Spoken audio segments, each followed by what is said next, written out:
नमस्कार, RAD news देख रहे हैं आप। मैं हूं आपके साथ रश्मि। बिहार छात्र आंदोलन के 47वें वर्षगांठ के मौके पर आरजेडी में एक खास कार्यक्रम का आयोजन किया गया, जिसमें लालू प्रसाद यादव के बड़े बेटे तेज प्रताप यादव मौजूद रहे।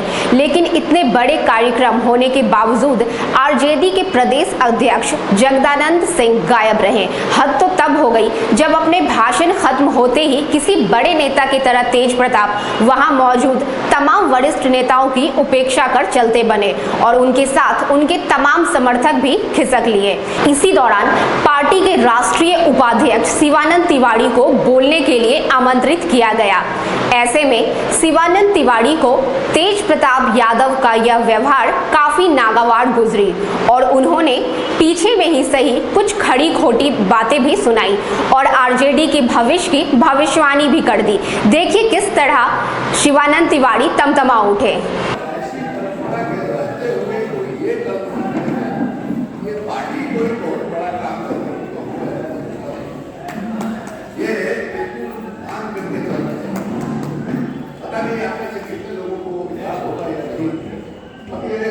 याद करना चाहते हैं कि भारत का संविधान जब बन रहा था उस समय संविधान का जो मसौदा था, अंतिम मसौदा था, उसको संविधान सभा में पेश करते हुए बाबा साहब अम्बेडकर ने मैंने मार्के की दो बातें कही।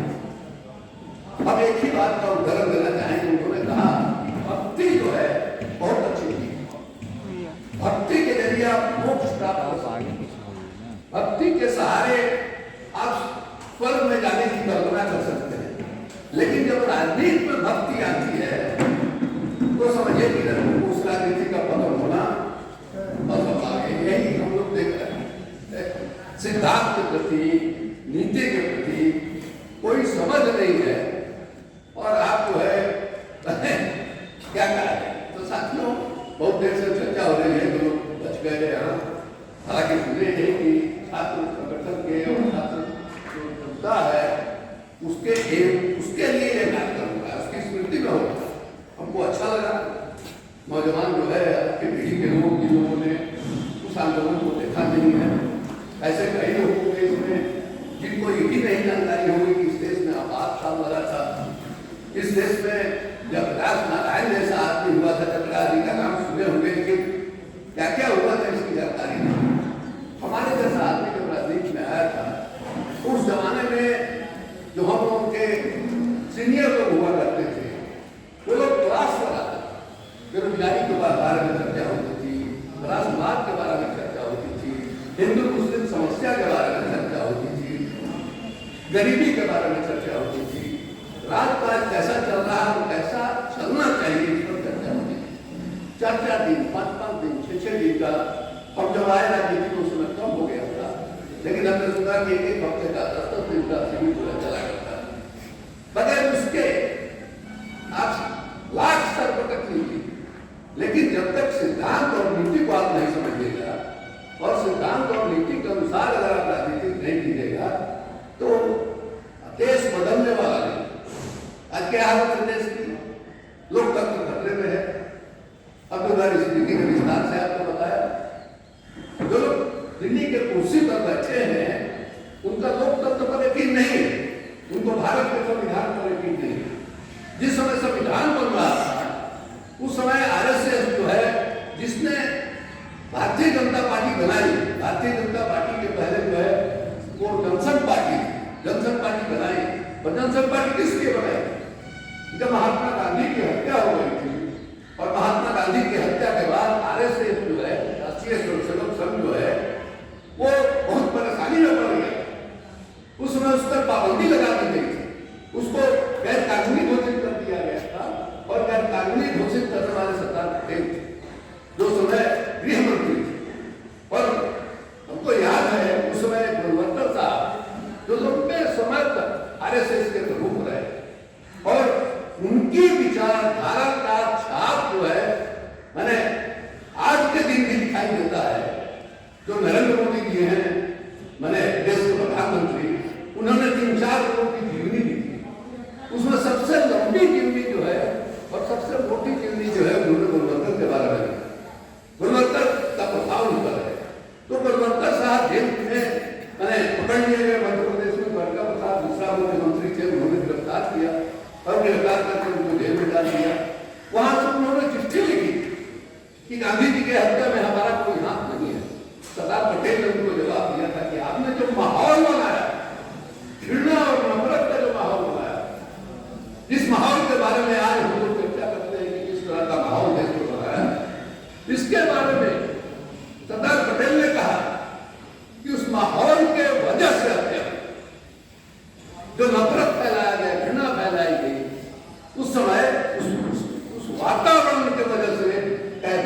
नाथुराम गोडसे का दोस्त नहीं था, उस विचारधारा का दोस्त था जिस विचारधारा में उसके अंदर गांधी जैसे आदमी के बारे में नफरत और घृणा पैदा किया और उसको ये लगा कि ये आदमी जो है हिंदू समाज का दुश्मन। और जो लोग ये मानते हैं बहुतों को गलतफहमी हो सकता है, जो लोग क्या जानते हैं उनको गलतफहमी होगी कि गांधी की हत्या जो है वो हिंदू मुसलमान की वजह से नहीं, गांधी के ऊपर 7वां अटेम्प्ट था, 7वां प्रयास था कि वो मारा गया।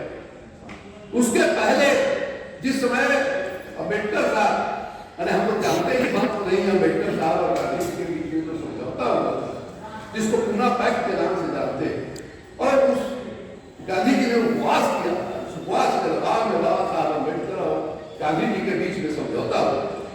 आज भी जो दलित राजनीति करने वाले लोग हैं वो गांधी को दोष देते हैं कि गांधी के वजह से अम्बेडकर साहब जो चाहते थे वो नहीं, अम्बेडकर साहब चाहते थे, बल्कि अंग्रेज चाहते थे कि जो दलित समाज है उसका एक अलग निर्वाचन मंडल बनाया जिसमें वोट डालने वाला दलित होगा, खड़ा होने वाला भी दलित होगा और दलित दलित को वोट डालेगा। जैसे उस समय तक मुसलमान को वोट डालेगा और मुसलमान ही उम्मीदवार होगा, या सिख जो है सिख को ये सब बन चुका था जिसको कॉम्युनल अवार्ड की तरह कहते हैं, और उसी तरह का जो है अवार्ड दलितों को लेकर बनने वाला। गांधी जी को लगा कि हमारे देश को मुक्त है, दूसरे गांधी जी को ये लगा कि साहब जो दलित समाज के लोग हैं गांव गांव में हैं, हर गांव में 10 घर 20 घर है, अगर इस तरह से समाज का बंटवारा हो जाएगा तो दलितों की स्थिति क्या होगी, ये भी उनके दिमाग में बात आई। और उन्होंने कहा कि हम उपवास करेंगे, हम माने इसको क्या कहते हैं, उसको जान देने वाला हम उपवास करेंगे। और उसके बाद उनका जान बचाने के लिए मैंने अम्बेडकर साहब का दबाव बना और दोनों के बीच में समझौता हुआ, और उसी समझौते के तहत जो दलित और आदिवासियों को जो आरक्षण मिला हुआ है, पार्लियामेंट के चुनाव में, असेंबली के चुनाव में जो आरक्षण मिला है, आरक्षण जो है उसी समझौते के अंतर्गत मिला। ये जो पिछड़ों को आरक्षण वाली बात है, इसके लिए भी संविधान में व्यवस्था है, दलित और आदिवासियों को पूर्ण संविधान में आरक्षण दिया गया है, लेकिन उस संविधान में ये है कि हमारे यहाँ जो जात व्यवस्था है उस जात व्यवस्था के कारण एक बड़ी आबादी अयोग्य घोषित कर दी गई, उनको सामने बैठने का अधिकार नहीं है, उनको हीन बनाया जाता है, उनको राजकाज में हिस्सा लेने का इजाजत नहीं, इतनी बड़ी आबादी थी। उसके लिए आयोग बना करके आरक्षण का क्या उपाय किया जाना चाहिए, इसकी व्यवस्था उसमें आरक्षण आया। तो साथियों ये सारी चीजें हम लोगों के यहाँ हुई है, और उसके बाद जो है देश की हालत जो है ठीक रही नहीं। उसकी वजह रहा आजादी के बाद जो हम लोगों ने रास्ता तैयार किया, विकास का रास्ता तैयार किया, जवाहरलाल नेहरू जी प्रधानमंत्री बने, तो लंबी कहानी है किस तरह से महात्मा गांधी ने जवाहरलाल नेहरू को अपना वारिस नियुक्त किया। हम ये कह रहे थे कि जिस समय वो जो गांधी वाली बात में हम आगे थोड़ा बढ़ गए कि जो समझौता हुआ अम्बेडकर साहब और गांधी जी ने, उस समझौता के बाद गांधी जी ने देश भ्रमण का इंतजाम कराया कि हम जाएंगे और सबसे अनुरोध करेंगे कि छुआछूत को खत्म करो। छुआछूत के खिलाफ अभियान चलाने के लिए उन्होंने पूना में उनके गाड़ी पर बम चलाया, अरे लोग घायल हो गए। गनीमत ये था कि उस गाड़ी में गांधी जी नहीं बैठे हुए थे, लेकिन जिन लोगों ने जो लोग गांधी जी की हत्या करना चाहते थे उनको यह गलतफहमी हुई कि गांधी जी जो है इसी गाड़ी में ऐसी बात नाथुराम गोडसे लोग मोहम्मद अली जिन्ना से बात करने के लिए गांधी जी आश्रम से ऊपरी की ओर जा रहे थे। 9 मिनट हो जाएंगे। वो आदमी वहां उसका विरोध कर रहा था, गांधी जी ने कहा कि कौन विरोध कर रहा है, उसको लाइए हम उसके साथ बातचीत करें। और जब उसको लोगों ने पकड़ करके उसकी तलाशी की तो इतना बड़ा टुकड़ा उसके ऊपर से निकला। तो गांधी जी की हत्या जो है वो 30 जनवरी 1948 को हुई, लेकिन उससे पहले 4 या 5 बार अटेम्प्ट हुआ था गांधी जी को मारने के लिए। इसलिए कि गांधी जी की जो विचारधारा थी, गांधी का जो व्यक्तित्व था और गांधी का समाज के अंतिम आदमी तक